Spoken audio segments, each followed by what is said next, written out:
Telugu health ప్రేక్షకులకు నమస్కారం. ఇవాళ మనతో పాటు అన్నం సుబ్రహ్మణ్యం గారు ఉన్నారు. Senior psychologist. సార్ నమస్తే సార్. నమస్కారం అండి. చాలామంది పిల్లలకి ఎగ్జామ్‌కి వెళ్ళే ముందు అసలు ఎలాంటి మైండ్ సెట్ ఉండాలి? ఎలాంటి మైండ్ సెట్ ఉంటే వాళ్ళు సరిగ్గా ఎగ్జామ్ పెర్ఫార్మ్ చేయగలరు అనేది డౌట్ ఉంటుంది. సో, అలాంటి వాళ్ళందరికీ మీరేం చెప్తారు సార్? ఇది చాలా ఇంపార్టెంట్ క్వెషన్ అండి. మైండ్ సెట్ అంటే మానసిక స్థితి హ్మ్. అంటే స్టేట్ ఆఫ్ బ్రెయిన్ అన్నమాట. ఎందుకంటే ఇప్పుడు ఎగ్జామ్‌కి వెళ్ళినప్పుడు మనం రాయాలి అంటే బ్రెయిన్ బాగా ఉంటేనే మనం చక్కగా రాయగలమండి. అవును. అదే బ్రెయిన్ ఫ్రీగా ఉండాలి, ప్రశాంతంగా ఉండాలన్నమాట. ఇక్కడ గనక మనము మానసిక స్థితి సరిగా లేదు అంటే మీరు ఎంత బాగా చదివినా పరీక్షకెళ్ళి సరిగా రాయలేరండి. ఫస్ట్ మనము ఈ రాంగ్ మైండ్ సెట్ గురించి చూద్దాం. తర్వాత రైట్ మైండ్ సెట్ రైట్ చెప్తాను. Mind set. హ్మ్.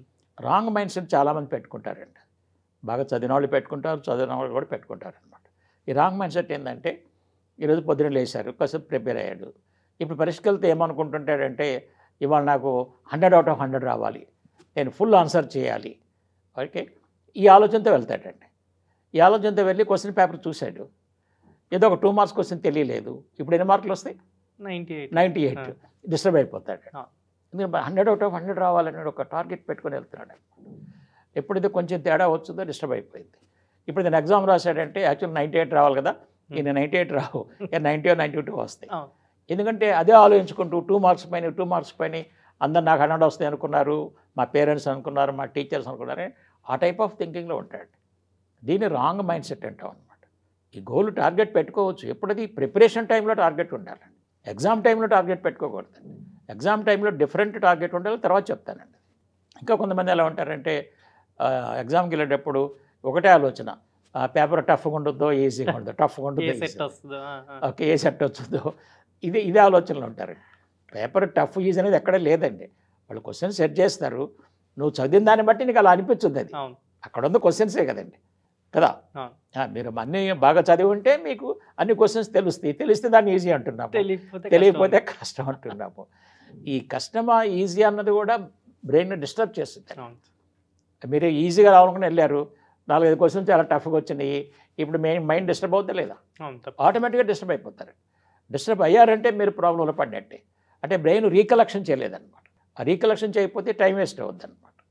సో కాబట్టి మేమేం చెప్తున్నామంటే మీరు క్వశ్చన్ పేపర్ తేలిగ్గా ఉండుద్దా, టఫ్ ఉండుద్దా, ఇవన్నీ మీకు అనవసరం, అంతే కదా. మరి అవి పెట్టుకున్నారంటే మీరు డిస్టర్బ్ అయిపోతారు అనమాట.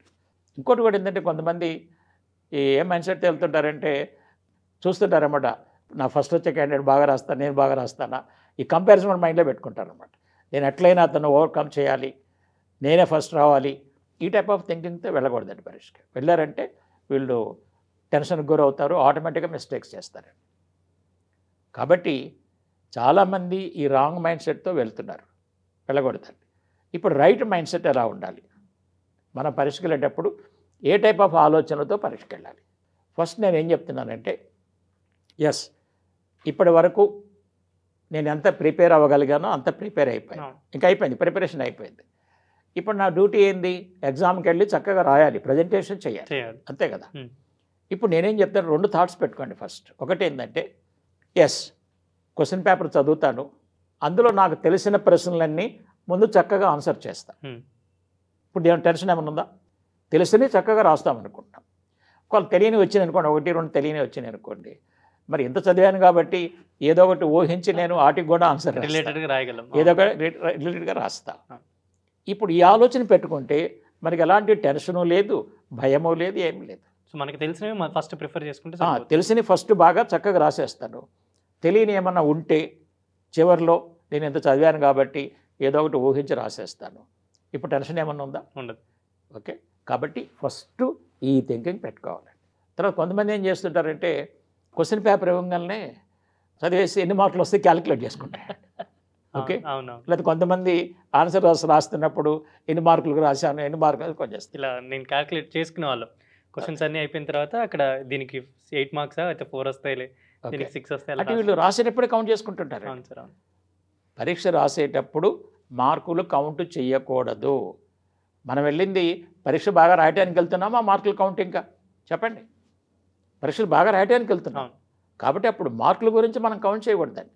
ఎందుకంటే మార్కులు అనేది మీరు రాసిన దాన్ని బట్టి అక్కడ ఎవాల్యుయేషన్ చేసే వ్యక్తిని బట్టి వస్తాయండి. అంతేగాని మీరు కౌంట్ చేసుకొని మీరంతటి మీరే ఆ 8కి 5 లేకపోతే 8కి 8 వేసుకొని వెళ్తే అక్కడ వస్తాయన్న గ్యారంటీ ఏముండదు. కాబట్టి నేనేం చెప్తానంటే మీరు పరీక్ష హాల్లో మార్కులు కౌంటింగ్ అనేది పెట్టుకోవద్దు, మోస్ట్ ఇంపార్టెంట్. తర్వాత ఇంకోటి మీకు ఎటువంటి టెన్షన్ ఒత్తిడి ఉండకూడదు అనుకుంటే మైండ్ సెట్లో ఇంకొక మంచిది ఏదంటే prior time planning for each answer. అంటే 2 మార్క్స్ క్వశ్చన్స్కి ఎంత టైం తీసుకోవాలి, 4 మార్క్స్ క్వశ్చన్స్ ఎంత టైం తీసుకోవాలి, 8 మార్క్స్ క్వశ్చన్స్కి ఎంత టైం తీసుకోవాలి, ముందే ప్లాన్ చేసుకోండి. అంటే మీరు సపోజ్ ఇప్పుడు ఎగ్జామ్స్ రాబోతున్నాయి కదా, రేపు ఒక పేపర్ ఉంది, ఈరోజు కూర్చొని ప్లాన్ చేసుకోండి ఎన్ని 2 మార్క్స్ క్వశ్చన్స్ రాయాలి, ఎంత టైంలో రాయాలి, అట్లా 4 మార్క్స్ అని ఉంటే ఎంత టైంలో రాయాలి. ఈ టైం ప్లానింగ్ అనుకుందంటే మీరు చక్కగా దాన్ని ఫాలో అవుతారు, మీకు టైం లోపల కంప్లీట్ చేసుకుంటారు. ఒక్కోసారి ఏమవుతుందంటే వాడు 8 మార్క్స్ క్వశ్చన్ తీసుకొచ్చి 2 మార్క్స్లో ఇస్తాడు. ఇచ్చినప్పుడు మీ దగ్గర టైం ప్లానింగ్ లేదనుకోండి, 8 మార్క్స్ రాసేస్తాడు అనమాట. రాసేస్తే మిగతా క్వశ్చన్స్ టైం చాలదు. చివరికి వచ్చేసరికి ఏమవుద్ది, టైం టెన్షన్ అవుద్ది అన్నమాట. క్వశ్చన్స్ తెలిసినే ఉన్నాయి కానీ టైం లేదు.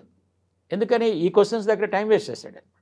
కాబట్టి నేనేం చెప్తున్నానంటే ఇక్కడ స్టూడెంట్స్ పేరెంట్స్ హెల్ప్ అయినా తీసుకోవచ్చు, టీచర్స్ హెల్ప్ కూడా తీసుకోవచ్చు.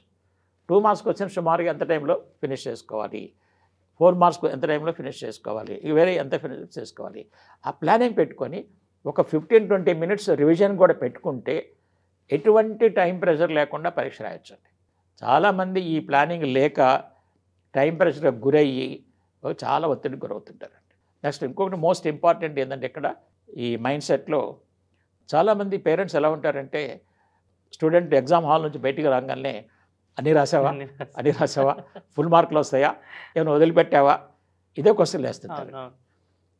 ఎప్పుడైతే ఈ విధంగా అడుగుతూ ఉంటారో ఈ స్టూడెంట్ ఏం చేస్తాడంటే లాస్ట్ హాఫ్ అన్ అవర్ దీని గురించి ఆలోచిస్తుంటాడు. ఇప్పుడు నేను ఏం ఆన్సర్ చేయాలా, పేరెంట్స్కి 2 క్వశ్చన్లు తెలియని వచ్చినాయి కదా, రాయలేదంటే వాళ్ళు ఎట్లా ఫీల్ అవుతారు, ఇప్పుడు మైండ్ డైవర్ట్ అయిందా లేదా, ఆటోమేటిక్గా డైవర్ట్ అయిపోయింది. కాబట్టి నేనేం చెప్తానంటే పేరెంట్స్కి మీరు బయటకు వచ్చిన తర్వాత అయిపోయిన ఎగ్జామ్ గురించి ఏమి అడగబాకండి. అడిగారు అంటే ఇతను టెన్షన్లో పడతాడు, నెక్స్ట్ ఎగ్జామ్లో మళ్ళీ మీ గురించి ఆలోచిస్తారు. అంతే కదా, మీరు ఏం అడగట్లేదు అనుకోండి, దాన్ని ఫ్రీ మైండ్తో ఎగ్జామ్ రాసుకుంటాడు, ఫ్రీ మైండ్ సెట్తో ఎగ్జామ్ రాసుకుంటాడండి.